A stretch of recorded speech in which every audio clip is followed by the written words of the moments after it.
Chegou a ter alguma coisa com a 777? Não. Não chegou a nada, né? Nada. Eles não chegaram... Nem com o Ronaldo. Nem com o Ronaldo. Teve com um grupo americano, outro grupo americano, de Football Company, que é essa que o Gustavo trouxe, que ficou muito próximo. Eu tive várias ligações, videoconferências com eles, e de horas, e estava muito forte. Eles tocam algum clube? Não, gente? não. É que estava começando ainda. Mas eles tocam várias empresas ligadas a esportes nos Estados Unidos. Ah, maneiro. Tem aquela cena do Acesso Total que o Dorcésio está negociando em inglês. Eu sempre falo que era... Verdade, era o quê? Não é o Textor. Não faço ideia, porque eu não olhei o computador do Dorcésio. Mas quando me perguntam, eu juro que é o Textor. Nunca desminta não, isso, aquela pelo não amor... era o Textor. Porra, Aquela era Dorcésio, exatamente essa de com a- Football Company. Acabou com a minha mentira de lives e lives que eu falei. Não, era o Textor, claro que era o Nossa, eu Textor. achava que era. Era. Não era, não.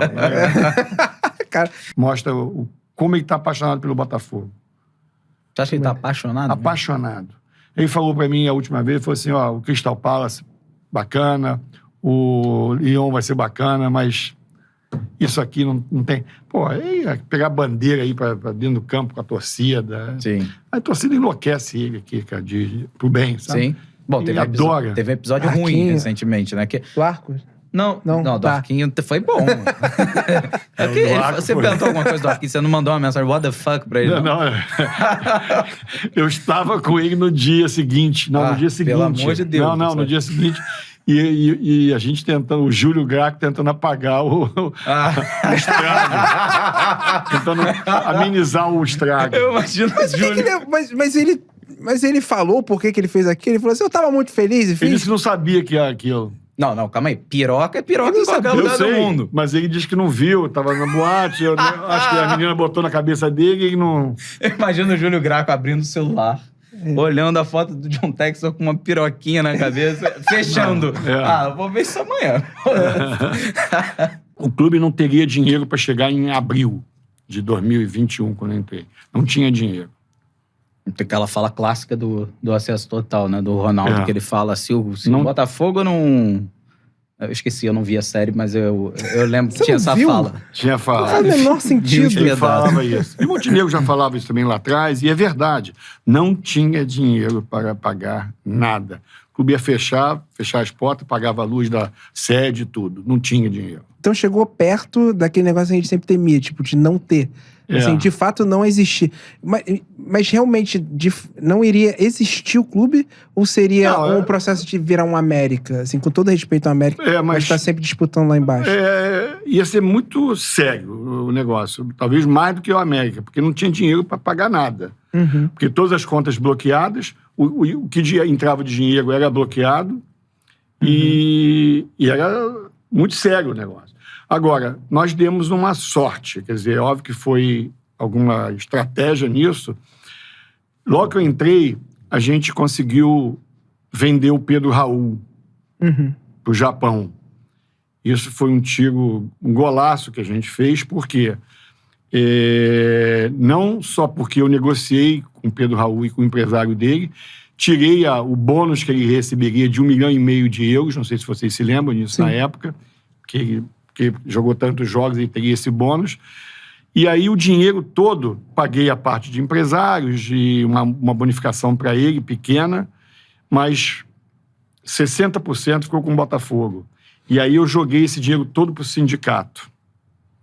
Pra dar um respiro. O Pedro Raul chegou a abrir mão de alguma coisa para ele chegar a esse acordo ou não? Na realidade ele abriu mão do 1,5 milhão de euros que ele teria. Facilitou, né? Ele recebeu $200 mil, mas então abriu mão de um pouquinho menos de 1,5 milhão de euros. O que você quer dizer com isso? Entendeu? É pra deixar aí até e aí a gente botou 1,5 milhão, mais ou menos, 1,3 milhão de dólares, convertidos em reais, obviamente, na conta do sindicato para garantir os salários. Porque eu falei, eu tenho que garantir os salários, pelo menos, não só de jogadores, como dos funcionários. Tanto é que a gente acabou a Série A sendo rebaixado, mas com salários completamente em dia. Veio o mês seguinte, a gente vendeu o Caio Alexandre para os Estados Unidos. Pro Vancouver, né? Vancouver, Canadá, mas MLS. MLS. E, de novo, todo o dinheiro foi jogado no sindicato. E, posteriormente, vendemos o Babi E depois vendemos o PV, o lateral esquerdo, Pro Inter. que a torcida caiu de pau, porque era uma promessa, não sei o quê. A gente já tem parte dele, diga-se de passagem. Ah, é? A gente tinha 50%, ficamos com 25%. Ele veio pro Vasco agora, né? Não sei, é? Acho que sim. O PV fecha com o Vasco. Foi pro Inter, depois... Mas a gente tem ainda parte do passe dele. Aham. A gente vendeu 50% pro Inter. Ficou 25% com a gente e 25% com o Nova Iguaçu. Que na época foi pra pagar o quê? Uma folha de salário? Não, então, mais uma folha. Mais uma assim folha. a gente ia vivendo. E então esses 4 jogadores deram um fôlego pra gente de tocar o ano, depois que começou o Campeonato Carioca e o Brasileiro, onde a gente subiu a Série B, com os salários em dia. Com salários completamente em dia, de funcionários e de jogadores. Né? Ah, maneiro. Então, isso foi uma salvação. É questão do muro. Vai destruir. Vai destruir. Sério? Confirmado? Vamos transferir pra Newton Santos. Pô, que sacanagem. Eita. Não, maneiro ir pro Newton Santos. Não, Mas pelo meio menos vai. sacanagem. Dá Já dó. falei com o Rafa. Aí... Rafa da Loucos, né? Quem que fez o Sim. Muro dos Idos? Temos outro? E eu vou fazer o Muro dos Idos Noutros Esportes lá em General Severiano. Ainda mais no mas próximo muro Disso da hoje. sede. Não, dentro do clube. Pô, que máximo. Vou botar alguns atletas do vôlei, do basquete, do polo aquático, do remo. Muito bom. Maneiro. Arthur Aguiar vai estar? Arthur Do Aguiar. BBB, não. Ele nadou no Botafogo. Acho que ele quis dizer heróis. só porque eu lembrei alguém que... Mas como é que aparece o nome do Rafa pra você? Qual a reação que você teve? O Rafael pode ser uma possibilidade. O Rafa, eu já tinha recebido o Rafa e o Fábio no meu camarote Eu lá lembro. atrás. Tem uma foto lá. Tem uma foto. E o Rafa começou porque alguém chegou e falou: presidente, traz o Rafa, quem tá doido pra vir pro Botafogo. Não foi o TF? Não foi TF, não. Eu não vou me lembrar quem foi. Desculpa, mas eu não vou me lembrar. Pode ser ter sido TF. Não, é que rola um negócio desse, que ele falou que ele ficou sabendo. É alguém que TF falou amigo que ele do tinha Rafa. vontade. Ele é muito amigo, exatamente. Ah. Talvez tenha sido o William, que é um torcedor... Mas, enfim, eu não sei quem foi. Fato é que aí eu peguei o telefone do empresário, começamos a conversar e negociamos. Me lembro que foi um fim de semana que era um feriado, eu estava na minha fazenda, fiquei o fim de semana inteiro negociando. Vai e volta, vai e volta. Porque não era o salário. O salário, ele falou, não me incomoda. Ele queria uma garantia de que ele receberia umas luvas. Uhum. E a gente não tinha o dinheiro. Tem que lembrar que não tinha SAF ainda. Mas eu queria trazê-lo muito, porque eu acho que seria muito emblemático. Como foi? Muito. E hoje ele é o camisa 7, né? Vocês estudaram fazer uma questão de token, não foi? Então, pagamento? foi isso. E eu ia me virar. Então ele veio com um salário muito baixo e aumentou significativamente esse ano. Esse ano ele já está ganhando bem mais. Mas mesmo assim, muito abaixo de um salário que ele ganhava na Europa. Mas porque ele queria encerrar a carreira no Botafogo e ninguém tirava isso da cabeça dele. Então ele fez tudo para facilitar. Só posso agradecer a ele. E o Fábio vai vir ano que vem, né? Não sei. Nunca soltou uma piadinha pro Rafael? Eita, irmão! Não, o próprio Rafael fala pro Fábio pra vir. Vem. Ele já convenceu o Marçal. Não, ele vai vir, óbvio que o Fábio vai vir. Não tem como, né? Óbvio. Você acha que se o Luiz Castro fosse técnico do Botafogo na época do fora SAF, fora Texas, ele já teria saído com os resultados em campo? Bom, primeiro que ele não teria vindo, porque eu não teria dinheiro. Verdade. Vamos fingir que ele... Nem pensava nele. O nosso técnico seria o Anderson. Eu sempre falo o seguinte, pra gente que reclama da SAF, reclama da posição que a gente tá, sem demérito, porque eu gosto de alguns jogadores que eu vou citar, o nosso time para esse ano, sem a SAF, eu vou escalar para você agora. Bom. Gatito, Daniel Borges, Carly, Canu e Hugo. Barreto, Kaique e Chay. Certo. Ataque, Vinícius, Erikson e Diego Gonçalves. Aí você pensa que o Diego Gonçalves está machucado desde que começou o campeonato. Sim.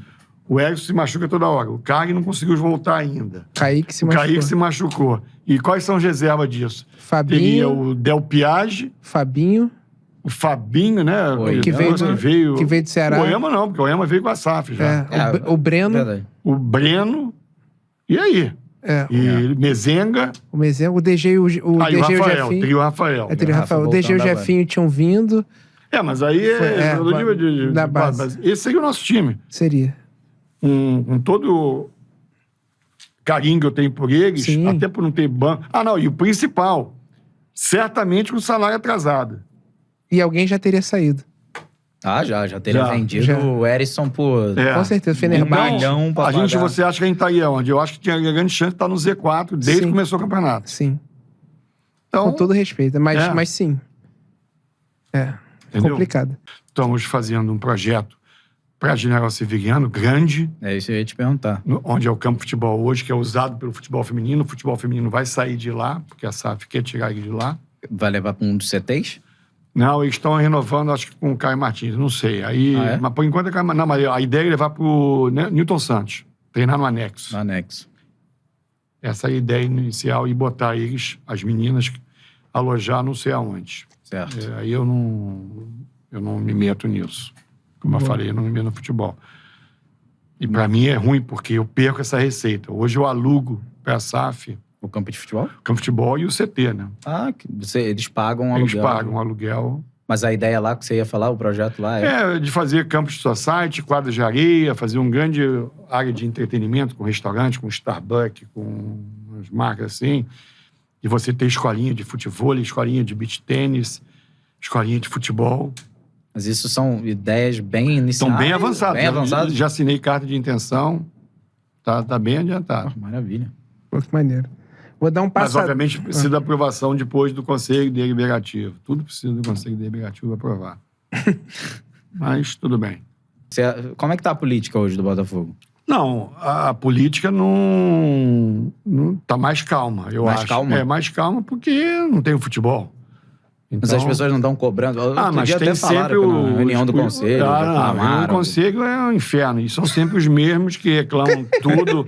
O que você fizer vai reclamar. Mas isso já me acostumei agora.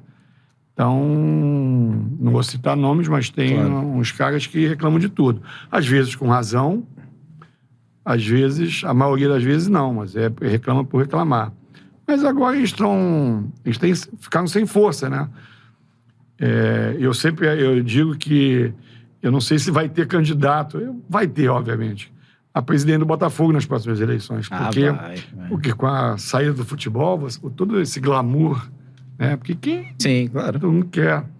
Ninguém quer cuidar do remo, né? E isso é uma das coisas, os elogios que eu mais ouço em relação à SAF, é como eu fui desprendido de vaidade e fazia a SAF com só um ano de clube. Uhum. Porque, como eu estou falando aqui o tempo todo na entrevista, nesse papo aqui, eu perdi, né? Eu não sou... Uhum. Né? Eu não... A torcida né, reconhece, me vê na rua, me reconhece, me você agradece. abriu mão deste lugar. Mas então, exatamente. Hoje eu não tenho mais força no Botafogo, né? E não estou incomodado, não. Eu quero que o Botafogo, como eu falei, eu quero voltar a ser campeão. É isso que eu quero. E como foi aquela questão do Schroeder, né? Uma indicação sua que não foi aceita? Como é que rolou isso? Do Conselho Financeiro? É Schroeder o nome? Conselho Fiscal. Conselho o suplente Fiscal. pro Conselho Fiscal. Que foi mas foi a primeira vez que a gente perdeu uma votação. Porque a chapa está mais ou menos fragmentada. O pouco que eu conhecia da política do Botafogo, e eu acho que isso não é privilégio do Botafogo, é de todos os clubes, mas é muito ódio que tem. São todos botafoguenses, todos amam o Botafogo, mas é um ódio. É um que não fala com o outro, e outro que não fala com o outro. Por ego. Não sei, aí eu não sei dizer. Então, quando eu resolvi sair candidato, e a primeira coisa que eu falei assim, eu vou chamar várias correntes do clube e vou tentar unir numa chapa só. E fui bem sucedido, consegui. A sua chapa tinha gente de todos os grupos? Todos os grupos. Mas agora estou pagando um preço, porque já tem gente que fica cornetando e já está votando contra. E tem gente que está votando contra sistematicamente. Só para ser sistemático. E da minha chapa. E o caso do Marcos Schroeder foi um exemplo, porque uma pessoa super qualificada era para suplente, porque o Fernando Pereira que deu essa confusão toda, saiu na mídia, por que ele saiu, não sei o quê. O Fernando, quando entrou, ele já falou para mim, eu vou ficar para te ajudar 3 meses, 4, até você achar um outro. Por isso que eu quis botar um suplente, porque aí seria uma transição mais tranquila.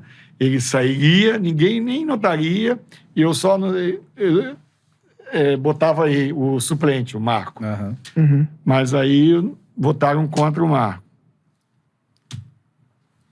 Por Pinimba. Algumas pessoas ainda não perceberam, mas o Botafogo social ainda tem uma importância grande dentro da SAF do Botafogo, que ela fiscaliza a SAF do Botafogo. Lógico. Então é importante, de fato, ter esse representante. Lógico que é importante. Eu tenho que escolher agora um representante. Tem alguma data para isso? Não tenho. Já deveria ter, mas eu não tô com pressa. Agora entra um lado bobo meu. Pra não ser babaca. Agora também é assim, então agora também não vou deixar. Então se vira aí. Vou arrumar um. Já tem nos grupos falando, fulano, ciclano. Vamos ver. Quando eu vou escolher um. Precisa ser alguém ali do Não precisa. Do quadro associativo, não? Não. O Fernando Pereira não é sócio do Botafogo. Botafoguense, mas não é sócio do Botafogo. O Marco Schroeder nem é sócio e nem é botafoguense. Mas é uma figura... Melhor assim. Que eu acho que é melhor o Conselho Fiscal ter essa autonomia, ser a pessoa que não está na política, não está... Entendeu? O que você achou dessa história da pontada? É sensacional. Você já tinha notado que você faz... Não, isso começou, eu nunca fiz isso. Isso começou quando, depois que o time começou a ir bem, e as pessoas pediam para tirar foto comigo, na rua, em tudo que é lugar.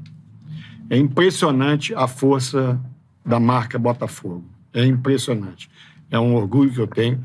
Torcida maravilhosa e sofrida, obviamente, xinga por qualquer coisa, mas porque é uma torcida sofrida.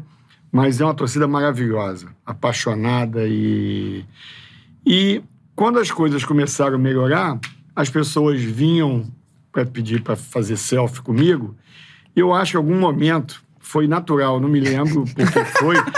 Eu comecei, em vez de...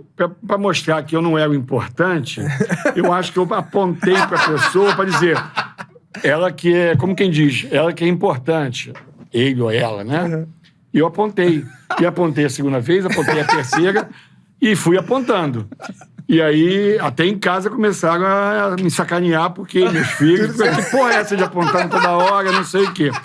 E aí, aconteceu um rapaz de Friburgo, 22, 23 anos, não sei o nome, a idade, mais ou menos isso, criou uma conta no Instagram do César apontando e no Twitter do César apontando. E a porra viralizou, cara. Viralizou. E agora, eu tô no exterior, agora eu tava na Alemanha fazendo check-in na executiva lá da Lufthansa. Tinha um garoto, funcionário da Lufthansa, botafoguense. Aí ele pegou... Funcionário? Ele tava atrás do balcão. Ele falou assim, presidente... A fila atrás de mim. Aí, presidente, o senhor pode tirar uma foto comigo? Ele pulou o balcão, funcionário com roupa da uniforme da Lufthansa... Pulou e falou, mas presidente, tem que ser apontando. Eu falei, lógico que é apontando, lógico que é apontando. E agora quando eu posto fotos antigas minhas, eu postei outro dia uma foto minha com o Pelé, que a gente tinha essa parceria com o Pelé. Aí, mas o senhor não tá apontando, presidente. Aí os comentários no Instagram o senhor não tá apontando, presidente, o que houve? Que acabou a magia. E como então tem que apontar. Como é que foi o primeiro cara que chegou pra tirar foto contigo? O que você achou? Tipo, você achou eu comecei a ver a força da marca Botafogo, entendeu? É impressionante a força da marca Botafogo.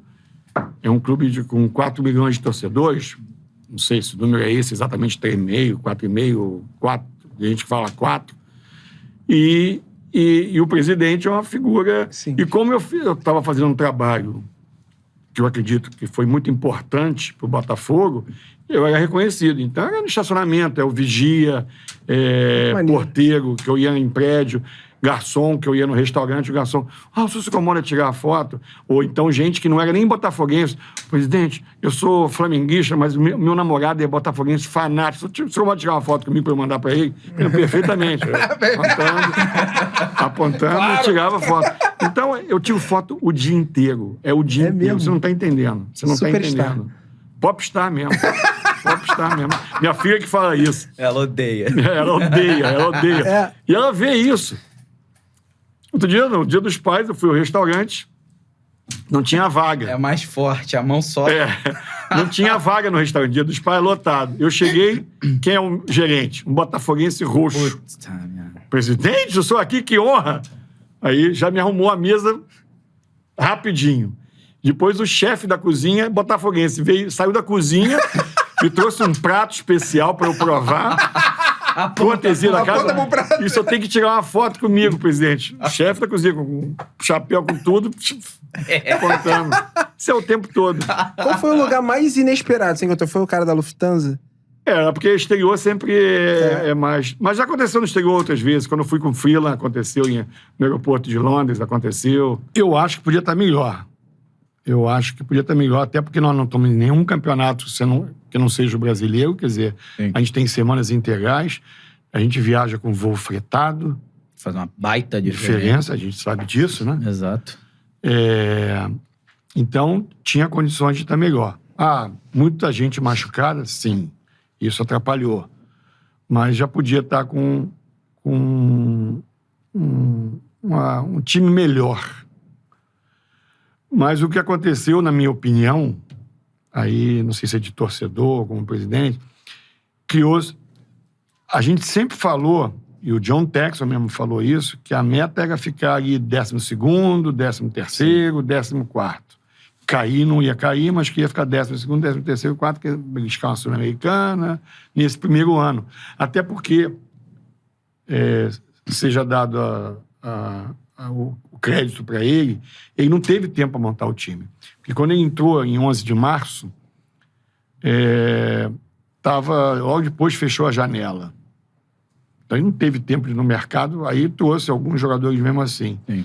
E teve que esperar até agora para trazer mais 10 jogadores, porque a janela abriu de novo. Então, imagina, esse jogador está chegando aí, o Tiquinho chegou, já se machucou. Já veio machucado. Né? Veio machucado. Então, o que eu acho que criou uma falsa expectativa, ou porque ele se animou também, e ele falou coisas, né? De 2%, ou atrás dos 2%. O John Texton. Exatamente.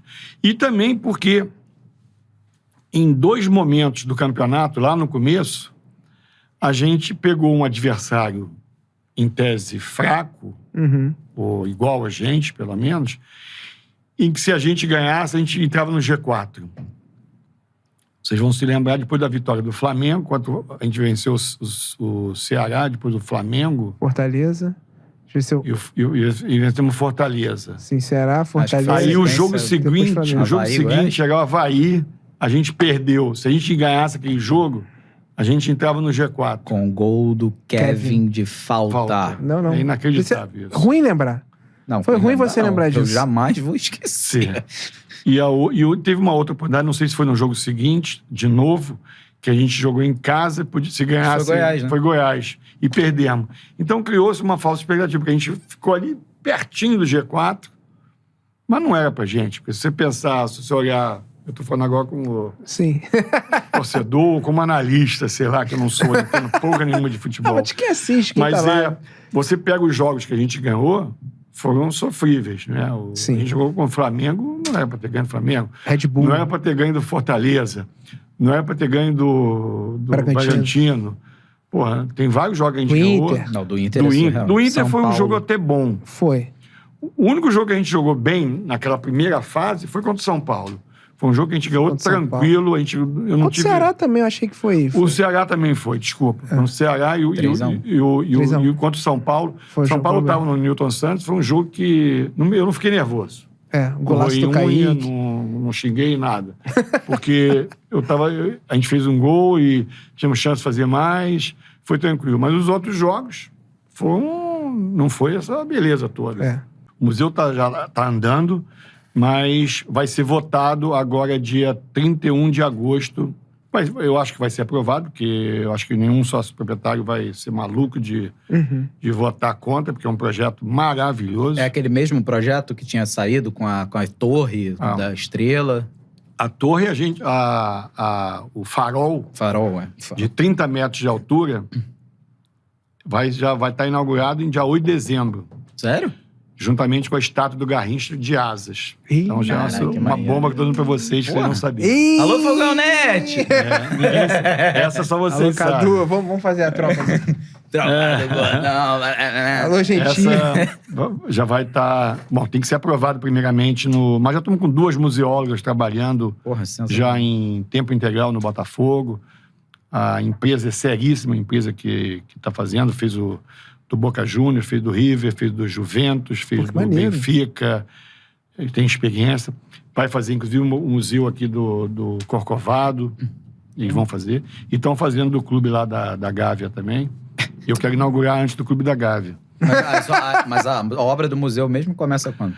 Ela não começou, mas ela é muito rápida. Porque você vai manter o palacete, né? Não pode mexer, porque é tombado, é pintura e reforma que já precisava fazer mesmo, que a gente ia ter que fazer. Vai tomar todo o palacete? Todo. Inclusive a parte de cima. O subsolo. O centro de memória que tem lá hoje sai, vai para o Newton Santos. Ah, vai? Vai. As taças, tudo? Não. A 90%. Porque a gente vai manter poucas taças no museu. Porque... Relacionadas aos esportes olímpicos também? Não, a gente vai manter vão ter 7 taças mais importantes já na entrada do museu, que a gente está decidindo, mas provavelmente vai ser os 2 títulos brasileiros, né? 68 e 95, Comebol, Tereza Herrera, pela beleza do troféu, o de 89, talvez o de 62 com Garrincha, está se decidindo, mas é mais ou menos por aí. E mais alguns poucos troféus lá embaixo, numa área de futebol também. E aí vai ter troféus do remo, do polo aquático, do basquete e do vôlei. Mas assim, 1 ou 2.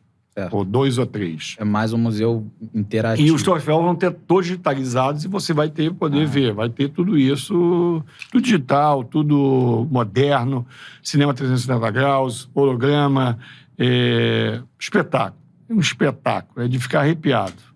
Maneiro. Que lindo. Pô, legal o Newton Santos ganhar, né? Cara, eu sentia muita falta disso, do Newton Santos ganhar. Uma visitação pra poder ver, né? Você vai hoje no Newton Santos, assim, tirando a visita ao vestiário, não tem muito o que ver lá dentro. O que você vai ver dentro? Não tem nada relacionado à história então, do a gente Botafogo. quer fazer isso. Eu tenho que acertar isso com essa... Eu tinha projeto pra fazer a Calçada da Fama lá também.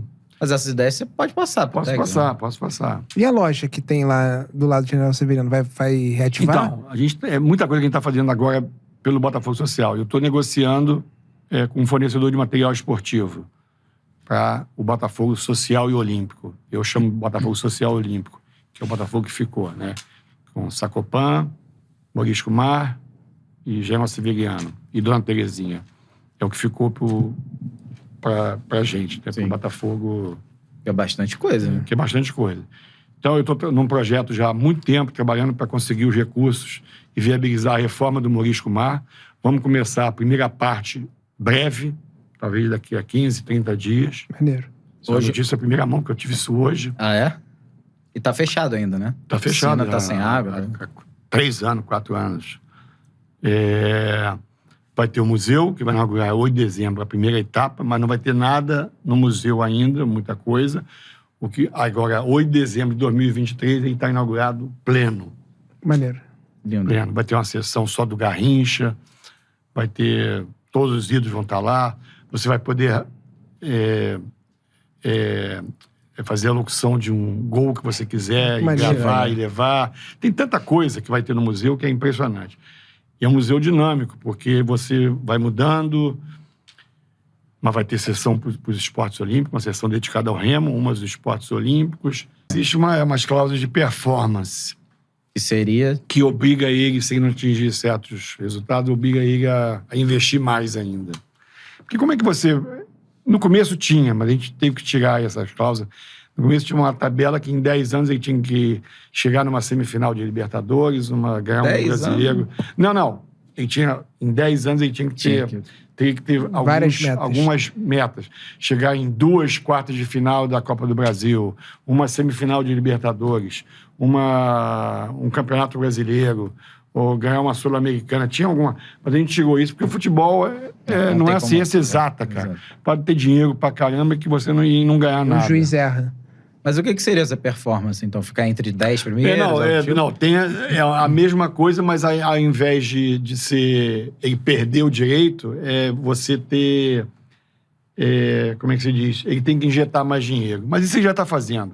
Esse ano ele já está botando muito mais dinheiro do que era previsto no contrato. Você tinha na sua candidatura uma ideia de constituir o DNA do Botafogo, né?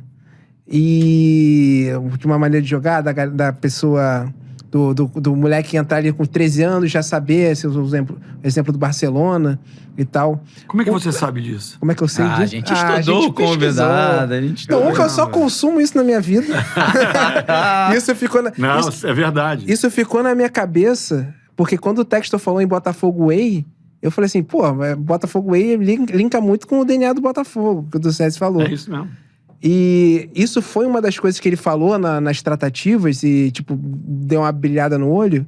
Não, eu nunca falei isso com ele, tá? Falei isso posteriormente, assim, do DNA, mas ele também tem isso e trouxe o Luiz Castro muito por causa disso, porque o Luiz Castro é um cara que faz toda essa integração, o expertise dele é essa integração da base com o futebol profissional. Uhum. Então, é você fazer um modelo. Eu, em 2014, eu e o Thiago tivemos várias reuniões com o Paulo Autuori, que o Paulo Autuori que tinha esse modelo de DNA botafoguense.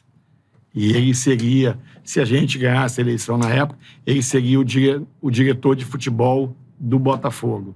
Exatamente, não técnico, mas diretor de futebol. Sim. Para implantar alguma coisa parecida. Essa era a ideia, mais ou menos, de 2020, né? Exato. Dele ser mais... Poderia ser, não, você diz eu? Não, antes, quando a gente cai. Do Paulo Autuori. Quando a gente cai, ele quebrar um galho no início e depois virar diretor de futebol. A SA não saiu, ele saiu. Ele saiu. Antes da SA. Saquei. Pô, isso é maneiro. E como é que isso pode começar a ser implementado, essa mudança? Começa lá na base e vai subindo? Não é fácil. Você tem que fazer um modelo de jogo que tanto sub-15, sub-17, sub-20 faça o mesmo modelo de jogo, porque quando você precisar subir um lateral esquerdo do sub-15 para o sub-17, ele já vai saber como é o modelo de jogo que o Botafogo tem. Então, amanhã fica muito mais fácil. É óbvio que isso não é fácil, tá? Não é um modelo fácil. Tem que ter CT também. Tem que ter CT, tem que ter... Não, e tem que ter um técnico que fique bastante tempo, sem pressão. Tem que ter várias coisas que você tem que... A ideia é você chega a ter um lateral esquerdo no profissional... E amanhã ele e o reserva estão machucados, você precisa subir um do sub-20. O cara do sub-20 sabe exatamente como ele joga. Sim. Esse basicamente, se você simplificar, é mais ou menos isso. Isso já então é você fazer um modelo de jogar, agora o Luiz Castro fala do Botafogo Way, que é todo mundo jogar da mesma maneira. Isso já está sendo feito? Não está, não. Eu ia implementar. Ainda não deu tempo. Não deu tempo. Isso é bem a longo prazo. Eu ia colocar uma pitadinha nessa pergunta por conta do CT mesmo. Porque eu me lembro quando eu fui entrevistar o João, tinha a história da divergência de ideias, né? Que tem a escola Real Madrid, que os CTs não são juntos, não é isso? Isso. Da base do profissional, e o do Barça, que é tudo integrado. E acho que os irmãos tinham... Não, é o contrário. O Real Madrid, que é tudo integrado, e o Barça é separado. E eles tinham uma divergência, não era isso? Tinha uma divergência, mas agora, com a chegada do Luiz Castro, e o modelo já está definido mais ou menos, que vão ser 2 CTs... Separados, mas do lado, se possível. Uhum. O Crystal Palace é assim, eu fui visitar... do lado da rua e outro do lado do outro da rua. Você atravessa uma rua, está no profissional e volta e está na base. Mas tendo o sub-20 junto com o profissional e com o sub-23 também, obviamente, porque agora nós temos sub-23, né? O aspirante. Sim, o aspirante. E aí ficaria sub-17, sub-15 e o resto, e o futsal separado. O Botafogo era o clube mais preparado e mais viável para se tornar a SAF. Uhum. O Cruzeiro foi questão de 10 dias antes, mas o Cruzeiro até hoje ainda estão fazendo due diligence, tem umas coisas pendências lá. Eu considero que o Botafogo foi o primeiro. Não foi, eu sei, sim. Porque o Botafogo foi e não tem dado problema nenhum. Porque a gente fala de Botafogo S.A. na época desde 2019, né? A gente falava de S.A.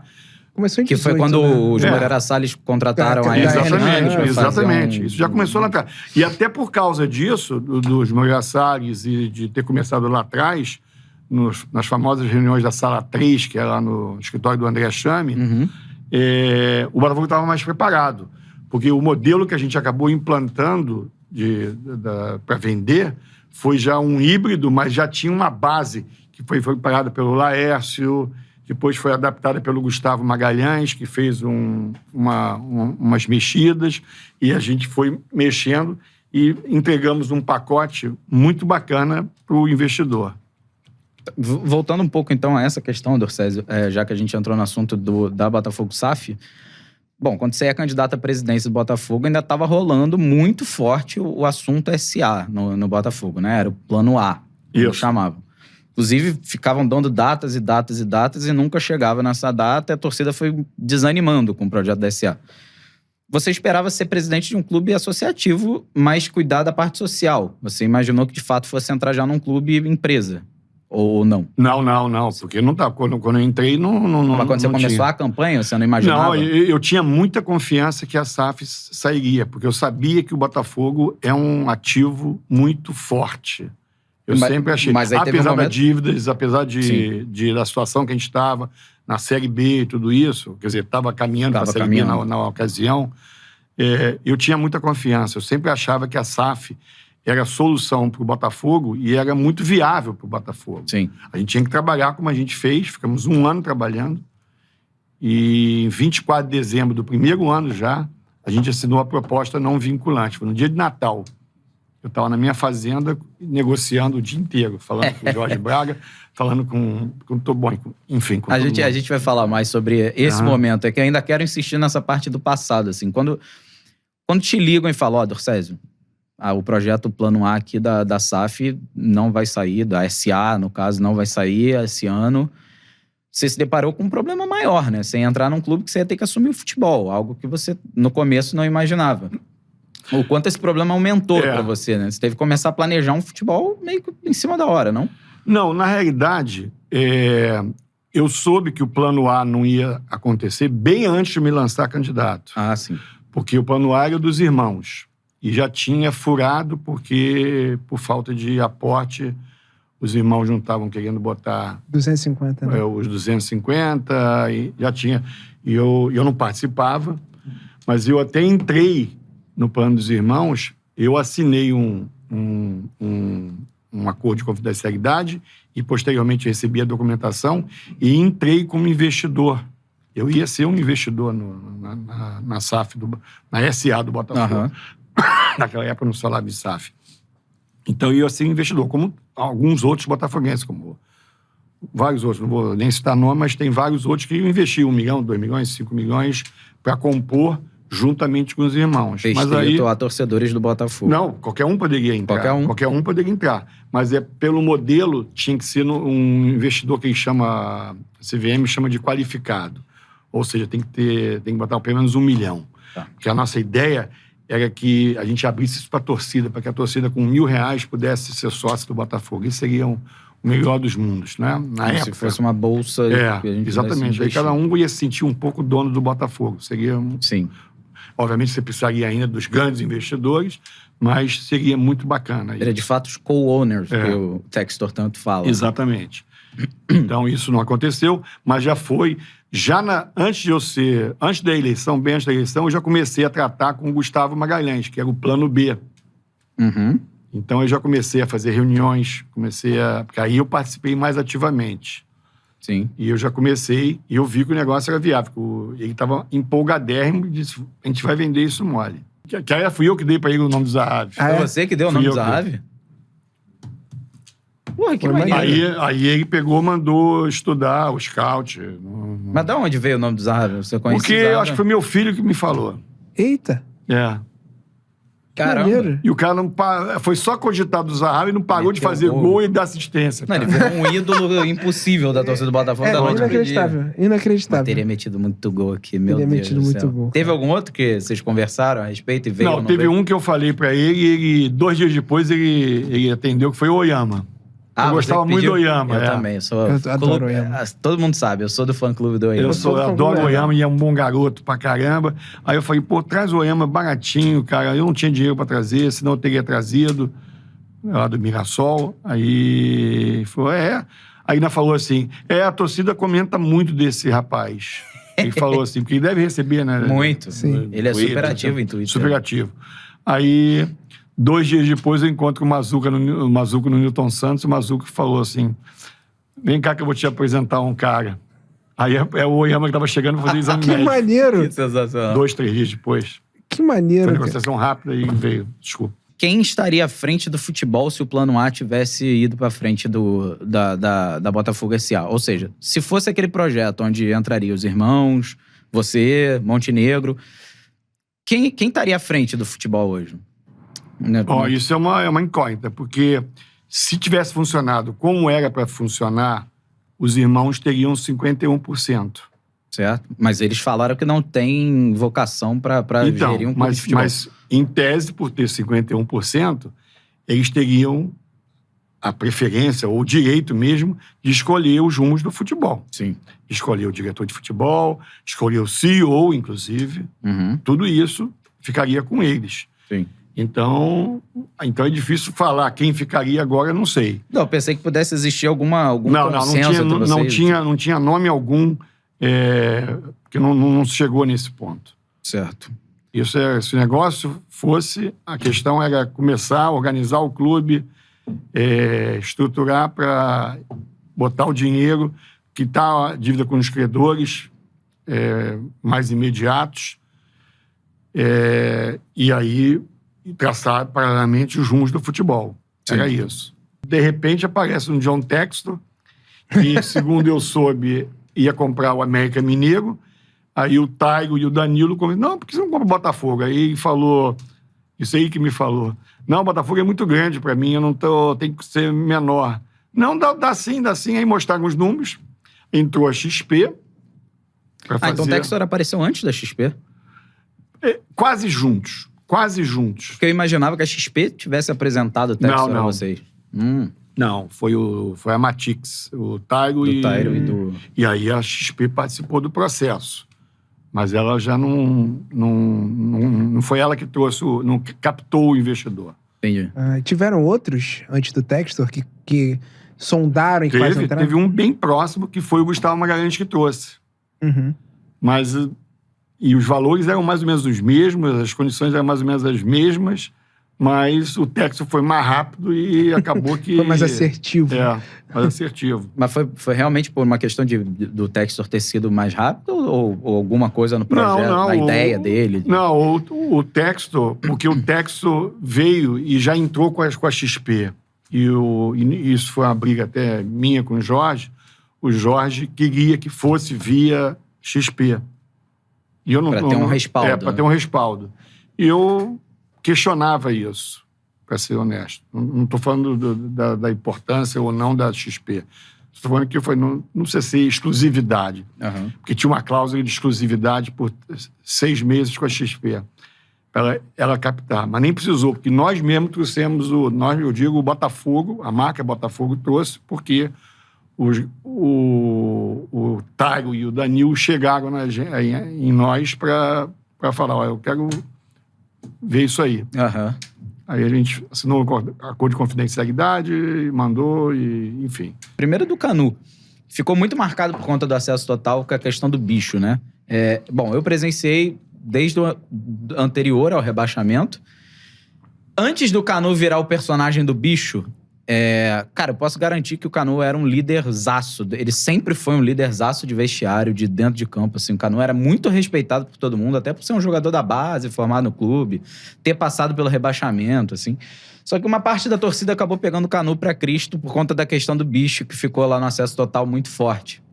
Será que foi por causa disso? Eu acho que foi, assim. Qualquer crítica, qualquer erro do Canu, as pessoas já vão em cima dele. Deve estar pedindo $50 pro John, sabe? Acho que ficou marcado pro Canu essa coisa ruim. Que eu acho até, de certa forma, injusta, mas assim, enfim, faz parte do futebol também. Eu queria te perguntar exatamente como começa essa brincadeira do bicho. E perguntar se você concorda, mas eu acho que você não concorda. Se o Canu de certa forma, ficou marcado um pouco negativamente por isso. Eu não tenho essa visão de que ele ficou marcado. Eu não sei. Você está me falando, é um negócio que me surpreende. Porque, na realidade, era sempre o Canu e o Carli que vinham negociar comigo, bicho. Sempre. Tá? É que o Canu é mais brincalhão, e quando eu entrava no vestiário, e se fosse uma vida... Aí eu tinha acertado um valor de bicho, e se a vitória foi importante, foi bacana, não sei o quê... Ele sempre começava o coro, e os jogadores todos, você presenciou isso, aumenta. Então teve um jogo que foi emblemático, que era 50, eles falaram, 60. Aí eu peguei, tá bom, 60. Aí eu dei o 60 mil. Enfim, isso, mas eu gostaria que não tivesse ficado marcado, se é que não por isso, porque é um garoto maravilhoso. E desde o rebaixamento eu falo isso. Quando a gente estava com o elenco e o time não estava reagindo, em janeiro já tinha tomado posse, eu chamei para uma coletiva não, eu chamei para um papo, todos os jogadores e comissão técnica na sala de imprensa do Botafogo. Isso foi logo que eu entrei, janeiro. Eu falei, gente, não é possível, a gente ainda tem chance de não cair, e chamei na chincha, né? Uhum. E aí abri para comentários. E na época tava Cícero, tava... eu tô falando Cícero, que são mais experientes. Sim. Não tinha o Carli, mas tava o Cavalieri. Calu tava, mas o Calu não... Calu falava nada. Tava o Honda. e o único que pediu a palavra foi o Canu. Eu nunca me esqueço disso, cara. Nesse dia eu comecei a me apaixonar por ele, porque ele foi o único que falou, presidente, nós vamos sair dessa. Não saímos, mas vamos... Na hora ele falou, porque a gente está envergonhado. Ele falou em nome dos jogadores, e nós é que podemos reverter isso. Quer dizer, ele era um garoto, tinha 23 anos na época, e quando tinha muito mais jogadores experientes no time, e ele foi o único que se manifestou. Isso foi muito marcante para mim. Então eu tenho um carinho muito grande pelo Canu, como tem pelo Carli também. E tem vários outros jogadores que eu gosto muito. O Carli foi uma marca importante ano passado, né? Você resgatou o Carli de volta. Resgatei o Carli, é um botafoguense apaixonado, veio por um salário deste tamanhozinho. E foi essencial, né? E foi essencial na subida. Talvez se eu tivesse o Carli lá no rebaixamento, a gente não fosse rebaixado. É impressionante como o Carli domina o vestiário. Nada acontece, não tem uma faxina que aconteça no vestiário que não passa pela mão do Carli. Eu tenho uma curiosidade desde então. Você falou que iria cometer uma loucura, ia trazer, antes da sua candidatura, e você estava tentando trazer um camisa 10 especial de grande nome para a torcida. Você pode falar quem é, hoje em dia? Não, eu tinha muita vontade de trazer o Marcelo. Mas houve Marcelo alguma do Real Madrid. Teve Não, eu conversei com ele por Zap, nunca falei por ele pessoalmente, mas eu conversei por Zap. Mas ele nunca se mostrou interessado em vir. Ele sempre fala, respondia educadamente, mas nunca... Porque eu falava que eu queria... Não cheguei a fazer proposta, nada. Mas era um sonho meu, porque eu acho que estava casando. E eu tinha até valores que eu ia pagar para ele, que eu ia arrumar alguém para pagar o salário dele. Eu tinha até valores na minha cabeça. Viáveis? Não, era de loucura. Aí entra o não profissionalismo, mas é a paixão para botar o Botafogo de novo num lugar. É que é diferente do que aconteceu com o Rafa, né? O Rafa vem pra ganhar praticamente nada, né? Exatamente, é diferente. Mas o Rafa é louco pelo Botafogo. É, louco. Completamente diferente. Completamente diferente. É um rapaz maravilhoso também. O que faz você querer assumir um clube de futebol com 1 bilhão em dívidas, indo pra uma Série B? Tudo bem, quando começou a campanha, o Botafogo ainda não tinha caído, mas estava bem mal no campeonato, assim, era um rebaixamento bem evidente, assim. O que te fez querer ser presidente do Botafogo? Bom, primeiramente, eu nunca tive esse sonho de ser presidente do Botafogo. Nunca tive essa meta de vida de ser presidente do Botafogo. Sempre fui torcedor de arquibancada a vida inteira. Mas numa viagem em 2014 a Portugal, com os amigos de infância, e o Montenegro estava, o Montenegro falou assim, o Botafogo está demais, está muito ruim, só tem um jeito, tem que botar mentalidade empresarial E começou essa história, e aí meus amigos começaram todo dia, café da manhã, bom dia, presidente, não sei o quê. Mas quando eu voltei, a gente voltou pro Brasil, ele botou na mídia isso, botou no Globo Esporte, botou em vários lances, botou em vários lugares que eu seria o candidato dele para a presidência do Botafogo. Isso na eleição de 2014, né? 2014. Mas eu não podia ir naquela época porque eu não estava pronto, e até porque não era a minha meta. E acabei não podendo ir. A eleição seguinte, que foi a que o Nelson Mufarrege foi eleito, eu também não pude vir. Agora eu achei que eu estava pronto. Profissionalmente, quer dizer, a minha carreira estava mais acomodada, eu conseguia gestão do meu tempo para fazer isso. E aí me candidatei. E ganhamos, graças a Deus, ganhamos. Eu digo até que foi muito bom para o Botafogo, sem falsa modéstia, porque eu tinha muito receio das outras duas chapas, do que eles poderiam fazer no Botafogo. Quer dizer, talvez não fizessem as medidas drásticas que a gente teve que fazer para botar o Botafogo no trilho de novo, entendeu? Sim. Isso a gente vai conversar mais à frente, mas foi uma decisão. E é muito trabalho, Realmente é muito trabalho. Eu ia te perguntar isso, primeiro dia, como é que você chega no Botafogo? Primeiro dia, qual é a pasta que a... O que você não sabia, você imaginava, mas quando você chega lá e vê, qual foi a coisa que mais chocou? Assim, meu Deus. Aquela pastinha que a secretária bota na sua frente e você fala, oi? Seja dado um mérito pro Nelson Mufarrege, ele, após a eleição e antes da posse, que dá mais ou menos uns 40 dias, quase 40 dias, 35 dias, ele abriu o clube pra gente. Ah, maneiro. E a gente criou um grupo de transição, eram umas 10, 12 pessoas, cada 2 pessoas numa área, jurídica, financeira, negócios e futebol. E aí entramos para estudar o Botafogo, para a gente não entrar totalmente cru. Então, já não saí do V0, vamos dizer assim. Então, isso foi muito bom.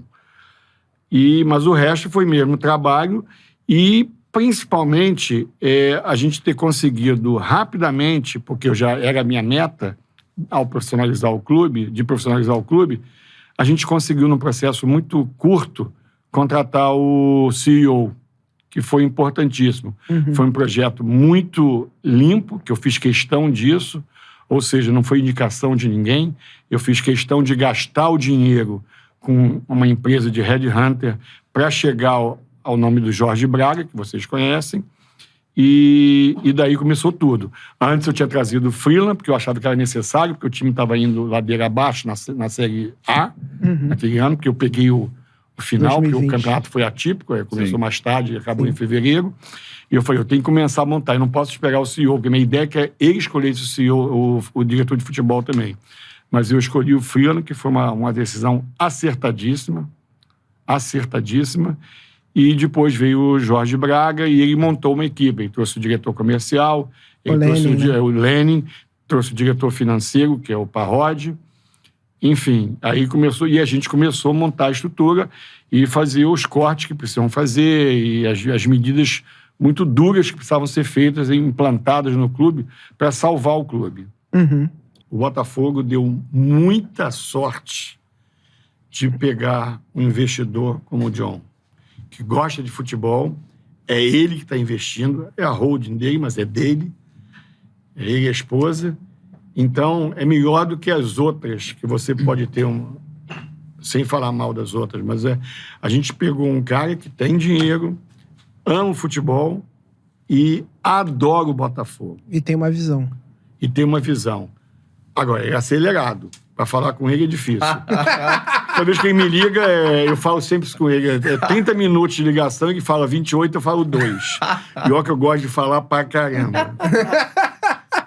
Mas mais ou menos a proporção é essa. Você vai trazer ele aqui pra tomar uma cachaçinha? Nossa senhora, vai ter 52 horas o podcast. Maravilhoso. Maravilhoso. Caralho, que maneiro, cara. É muito fácil. O nosso contrato, a torcida pode ficar tranquila, porque o nosso contrato é leonino em relação ao investidor. Ah, maneiro. O John Textor fala isso toda hora. Tá tudo protegido. Ele não pode pegar dinheiro emprestado sem aprovação, ele não pode se endividar, que eram coisas que o Figueirense fez. Ele não pode... Mexer na camisa, no escudo. Não, bom, isso com certeza. É. Não pode mexer nada na camisa. A marca é nossa. É do Botafogo, que eu sou presidente. Ah, boa. Ele tem que prestar conta. Ele não pode mudar amanhã a largura da faixa, nada. Nada. Não pode mudar. O John estava falando até em procurar outra área mesmo. Uhum. E agora a ideia, o projeto é você baixar o campo 2 metros. Caraca. E fazer uma arquibancada até, se você conseguir visualizar, fazer uma arquibancada até onde vai os camarotes. Uhum. Certo. Hoje você tem os camarotes aqui, né? Que ficam entre a superior e a inferior. Exatamente. A superior continua onde está. Uhum. Vai ficar longe, mas aí é um assento mais barato. Uhum. E aí tem o camarote onde está. Minto. Você faz a arquibancada até o campo e o camarote você traz para frente. Você puxa. É a ideia do John agora. Porra, é uma obra gigantesca. É uma obra O gigantesca. Botafogo vai ter que mudar de casa, provavelmente, para fazer essa obra. Isso aí é obra de ano. Isso é obra de um ano. Vai ter que jogar em outros lugares. Mas o Nilton Santos pertence à companhia Botafogo, né? Isso. Que não é da SAF.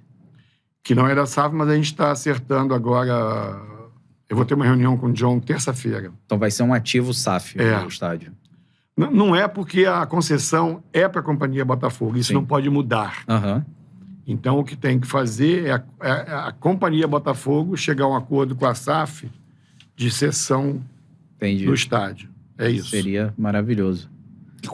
Já está acontecendo, na prática está acontecendo já, mas tem que acontecer agora no papel. Porque, na verdade, eu fico na dúvida, assim, qual é a vantagem do John investir num estádio que, na verdade, ele não faz parte do acordo, né? Mas agora você está explicando. Mas não esqueça que a gente tem 30 anos de estádio. Sim, mas aí para ele não era melhor construir um onde ele pode... Tudo que vender lá dentro é dele? Não, mas tudo que vem de lá é dele. Tudo do Nilton Santos vai pra SAF. Vai pra SAF. Ah, tá. Toda a bilheteria dele, os camarotes são dele, a parte de bares é dele, já é dele. Estão já negociando com fornecedores, tá tudo. Eu não acompanho o dia a dia porque eu não tô na gestão mais do futebol, né? Mas já é deles, tudo lá, estacionamento. A renda é pra eles, é pra SAF. Então tudo é deles já, não tem... A Companhia Botafogo não recebe nada hoje. Eu até faz parte dessa negociação, essa primeira conversa que eu vou ter com ele, é exatamente para a gente chegar a um acordo para que ele pague alguma coisa pela cessão à Companhia Botafogo. Okay. Mas, de fato, já é deles. Mas não é de direito ainda. Então tem que acertar esses detalhes. E essa obra, qual é a porcentagem dessa obra de fato acontecer, assim, num curto prazo?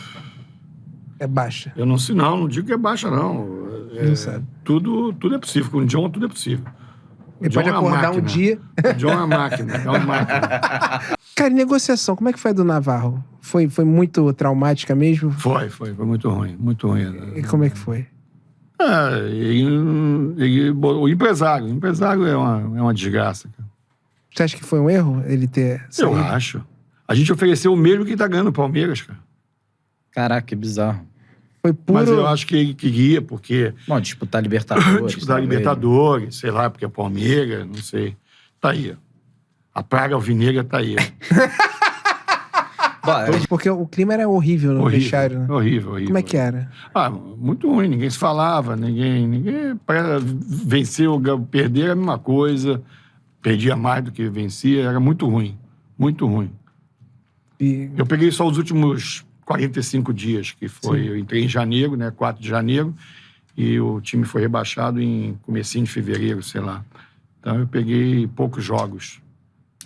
Teve uma pessoa lá dentro que me falou que nunca viu um vestiário que nem aquele na vida dele. Não vou dizer quem foi, mas me falou exatamente isso. Muito ruim. Nunca vi um vestiário igual aquele na minha vida, assim. Diferente do vestiário de quando a gente subiu. Maravilhoso. Ele participou, o Bento estava lá. É impressionante. O astral,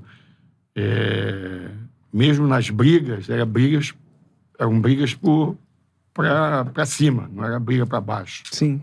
Sabe? Maneiro. É o Henderson.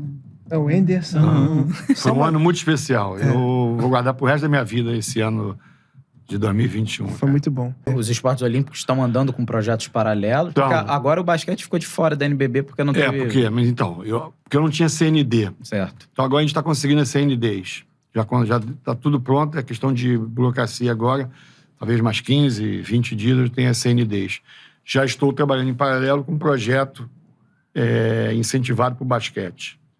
Já estou em negociação até com um técnico. Então, mas não vai ser para esse ano. Eu tenho que fazer o projeto, que está quase pronto, apresentar, ter a licença de captação, né, de projeto incentivado, e aí eu vou no mercado, nas indústrias, para captar o dinheiro. Certo. E aí o projeto é de mais ou menos 5 milhões para você poder montar um time para disputar a NBB. Tem algum jogador dessa leva nova aí que encheu os olhos do Césio? Nenhum? Não conheço nenhum, cara. Não, mas vendo em campo. Pô, não vi jogar Nada? ainda. Nem o Lucas Fernandes, nem... O Lucas Fernandes eu gosto. É o único que eu gostei. Marçal também. Marçal e o Lucas Fernandes eu gosto. Eles são bons. Mas o Tiquinho, eu tomei um esporro do John Tex. Eu falei assim, Tiquinho? Quando ele me falou, antes de contratar o Tiquinho, tava negociando ainda. Eu falei, quem é Tiquinho? Aí ele falou assim, se você não conhece o Tiquinho, você não sabe nada de futebol. Eu falei, então não sei nada de futebol. Eu nunca tinha ouvido falar desse Tiquinho, cara. Nunca tinha ouvido falar desse Tiquinho. Eu conheci ele do Porto. Não, aí vamos falar sério? Não Você conhecia o Felipe Sampaio? Não, com certeza Você conhecia o Piazon? Sim. Eu não conhecia. Não, eu lembrava do São Paulo. Mochilão Europa. Não, eu me lembro porque ele foi uma grande promessa do São Paulo, que foi vendido não sei por quanto pro Chelsea. Aí me chamou a atenção e eu lembrava dele. Mas, assim, de assistir ele jogando, eu não assisti. Mas lembrava dele como uma eterna promessa da Europa. Sim, uma eterna promessa da Europa. Piazon tinha um nomezinho. Mas assim, o resto não... Aí Gustavo Sá, Vitor Sá. Você conhecia Vitor Sá?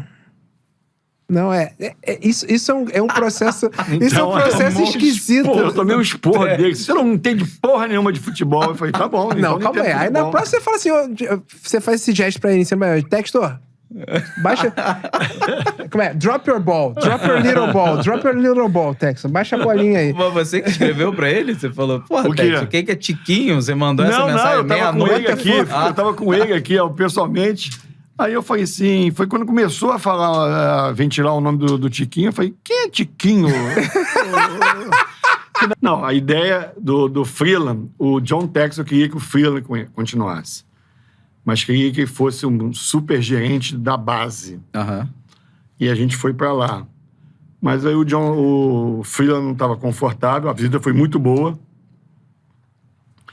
A gente conheceu, fomos ver um jogo... Enfim, mas o Freeland mesmo que decidiu que não queria, não sei se porque ele achou que seria um retrocesso na carreira dele, apesar de ele não ia ser o cara do sub-20, ele ia ser um cargo, a ideia do John era que ele fosse um mega cargo, né, da base. Que, na verdade, no Brasil nem tem. Né? De integração, não só de coordenador da base, mas também de integração falando diretamente com o técnico e tudo isso. Mas aí o Freeland resolveu não aceitar e apareceram propostas para ele, aceitou a do Bahia e está lá até hoje. Mas essa viagem deve ter sido engraçada, né? Foi engraçado, foi muito engraçado. Tem algum caos nessa viagem? Não tem muito caos, não, mas... Foram em algum pub? Com certeza. Claro. Textor é bom de copo? Não, eu não saí com o Textor. Não? Nenhum dia. Eu almocei com ele... Não. Eu almocei com ele no dia do jogo do Crystal Palace e o Chelsea, que a gente foi ver. Aí eu almocei com ele no estádio. Mas fora isso, não saía. Porque ele chegou um dia depois, a gente ficou 3 dias lá. Ele chegou já quase no segundo dia, chegou de noite no primeiro dia, então a gente estava visitando o Crystal Palace e ele não estava lá. Aí no outro dia a gente teve o dia inteiro junto, e aí teve à noite o jogo. E aí, depois do jogo, ele teve que sair para ir para a Bélgica, porque o Molenbeek ia jogar um jogo de vida ou morte para acesso, para subir para a Série A. Acabou não subindo. Então ele pegou um aviãozinho lá particular e foi. Então eu fiquei com ele praticamente um dia. Então não almocei nem jantei com ele lá. O Lonier, sabe dizer, ficaria para quem? Para a base. Seria para a base. E aí seria a ideia dos irmãos mesmo. Né? A ideia dos irmãos, mas sem o sub-20. Que já estaria integrado com o futebol. Você acha que se... Bom, você participou... Você ainda tá fazendo bastante meio campo, né, Dorcésio? Tô fazendo bastante meio campo. E vai ter uma reunião agora. O John vem agora. De novo, eles vão... A gente vai sentar para almoçar. Deve ser... Com o Walter para conversar sobre isso. Mas o Textor pretende comprar o Lonier deles? Não, ou eles trocar por ações da SAF. Da SAF. Não sei, quem sabe. Isso vai ser discutido. E Os irmãos têm disposição a fazer isso. Eles até bancariam a obra do CT Lonier em troca de ações da SAF. Maravilhoso. E o outro terreno tá andando também? Aí eu não estou envolvido. Tá. Isso eu não estou envolvido, eu não sei te dizer. Eu sei que eu tive eu organizei um café da manhã com o Eduardo Paes e com o John Textor.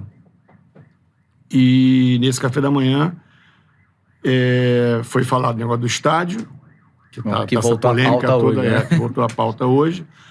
E foi falado também que o Eduardo tinha alguns terrenos na Barra, em Vargem Grande, que ele poderia ceder para o John Textor. Mas isso foi um primeiro papo. Agora eles têm que sentar de novo, conversar. Eles estão conversando, Mas, Dorcésio, esse sentimento de perder um jogador novo, tudo bem, não é formado no clube, mas machuca como presidente, assim, você vê? Com certeza, qualquer um. O Caio Alexandre, eu adorava o Caio Alexandre. O Caio era formado no Botafogo, pô. Eu falo com ele até hoje. Garoto maravilhoso. O Babi, a gente não queria, mas tinha que fazer. Você tem que fazer algumas horas para salvar alguns empregos, você tem que abrir mão de outros. Foi quando a gente fez a demissão dos 91 funcionários. O discurso foi exatamente esse. Foi muito triste. Acho. Foi o único dia que eu faltei ao trabalho no Botafogo. Foi o único dia que eu não fui à sede, nem ao Newton Santos. Que eu estava arrasado quando a gente demitiu os 91 funcionários. Eu não conseguia... Bom, foi muito difícil para mim. Mas, mandando 91 embora, eu consegui salvar 300 empregos. Porque senão ia todo mundo junto. E era isso que você temia que, assim, as outras possíveis candidatos, se ganhassem, não conseguiriam fazer? Eu não sei. Eu não gosto de falar dos outros, mas eu acho que os outros não teriam essa mentalidade profissional e de quebrar alguns paradigmas e romper com várias coisas que a gente fez. A gente fez um novo Botafogo, cara. A gente fez um novo Botafogo.